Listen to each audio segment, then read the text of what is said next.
யூதா எழுதின பொதுவான நிருபம்.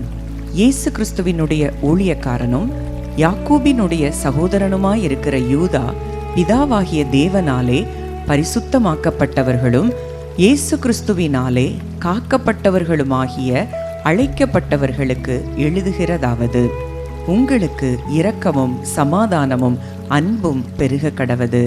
பிரியமானவர்களே, பொதுவான இரட்சிப்பை குறித்து உங்களுக்கு எழுதும்படி நான் மிகவும் கருத்துள்ளவனாயிருக்கையில், பரிசுத்தவான்களுக்கு ஒரு விசை ஒப்பு கொடுக்கப்பட்ட விசுவாசத்திற்காக நீங்கள் தைரியமாய் போராட வேண்டுமென்று உங்களுக்கு எழுதி உணர்த்துவது எனக்கு அவசியமாய் கண்டது.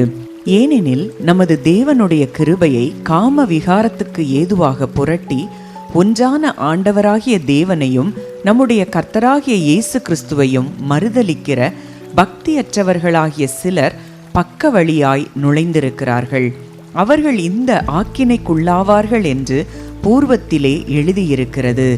நீங்கள் முன்னமே அறிந்திருந்தாலும் நான் உங்களுக்கு நினைப்பூட்ட விரும்புகிறது என்னவெனில், கர்த்தர் தமது ஜனத்தை எகிப்து தேசத்திலிருந்து வரப்பண்ணி ரட்சித்து பின்பு விசுவாசியாதவர்களை அழித்தார்.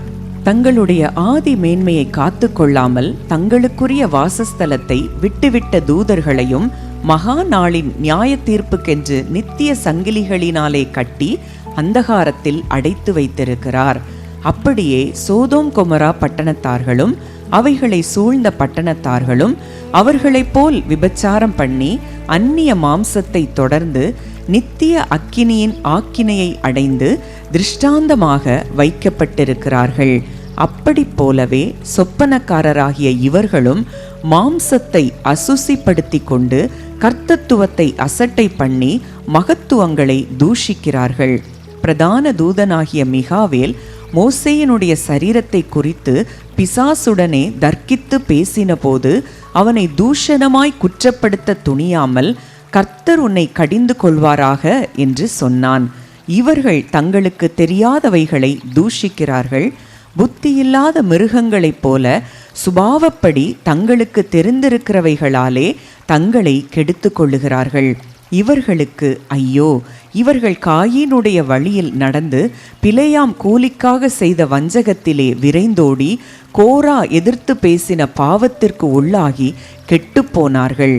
இவர்கள் உங்கள் அன்பின் விருந்துகளில் கரைகளாயிருந்து பயமின்றி கூட விருந்துண்டு தங்களை தாங்களே மேய்த்து கொள்ளுகிறார்கள். இவர்கள் காற்றுகளால் அடியுண்டோடுகிற தண்ணீரற்ற மேகங்களும் இலை உதிர்ந்து கனியற்று 2 தரம் செத்து வேரற்று போன மரங்களும் தங்கள் அவமானங்களை நுரை தள்ளுகிற அமளியான கடல் அலைகளும் மார்க்கம் தப்பி அலைகிற நட்சத்திரங்களுமாயிருக்கிறார்கள். இவர்களுக்காக என்றென்றைக்கும் காரிருளே வைக்கப்பட்டிருக்கிறது. ஆதாமுக்கு 7ஆம் தலைமுறையான ஏனோக்கும் இவர்களை குறித்து, இதோ எல்லோருக்கும் நியாய தீர்ப்பு கொடுக்கிறதற்கும் அவர்களில் அவபக்தி உள்ளவர்கள் யாவரும் அவபக்தியாய் செய்து வந்த சகல அவபக்தியான கிரியைகளின் நிமித்தமும் தமக்கு விரோதமாய் அவபக்தியுள்ள பாவிகள் பேசின கடின வார்த்தைகள் எல்லாவற்றின் நிமித்தமும் அவர்களை கண்டிக்கிறதற்கும் 1000 தமது பரிசுத்தவான்களோடும் கூட கர்த்தர் வருகிறார் என்று முன்னறிவித்தான். இவர்கள் முறுமுறுக்கிறவர்களும் முறையிடுகிறவர்களும் தங்கள் இச்சைகளின்படி நடக்கிறவர்களுமாயிருக்கிறார்கள். இவர்களுடைய வாய் இருமாப்பானவைகளை பேசும், தற்பொழிவுக்காக முகஸ்துதி செய்வார்கள். நீங்களோ பிரியமானவர்களே, நம்முடைய கர்த்தராகிய இயேசு கிறிஸ்துவின் அப்போஸ்தலரால் முன் சொல்லப்பட்ட வார்த்தைகளை நினைவு கூறுங்கள். கடைசி காலத்திலே தங்கள் துன்மார்க்கமான இச்சைகளின்படி நடக்கிற பரியாசக்காரர் தோன்றுவார்கள் என்று உங்களுக்கு சொன்னார்களே. இவர்கள் பிரிந்து போகிறவர்களும் ஜென்ம சுபாவத்தாரும் ஆவி இல்லாதவர்களும் ஆமே. நீங்களோ பிரியமானவர்களே, உங்கள் மகா பரிசுத்தமான விசுவாசத்தின் மேல் உங்களை உறுதிப்படுத்தி கொண்டு பரிசுத்த ஆவிக்குள் ஜெபம் பண்ணி தேவனுடைய அன்பிலே உங்களை காத்து கொண்டு நித்திய ஜீவனுக்கு ஏதுவாக நம்முடைய கர்த்தராகிய இயேசு கிறிஸ்துவினுடைய இரக்கத்தை பெற காத்திருங்கள்.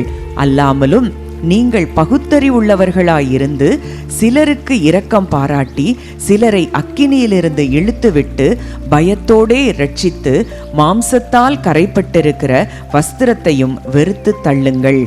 வழுவாதபடி உங்களை காக்கவும் தமது மகிமையுள்ள சந்நிதானத்திலே மிகுந்த மகிழ்ச்சியோடே உங்களை மாசற்றவர்களாய் நிறுத்தவும் வல்லமையுள்ளவரும் தாம் ஒருவரே ஞானமுள்ளவருமாகிய நம்முடைய இரட்சகரான தேவனுக்கு கனமும் மகத்துவமும் வல்லமையும் அதிகாரமும் இப்பொழுதும் எப்பொழுதும் உண்டாவதாக. ஆமேன்.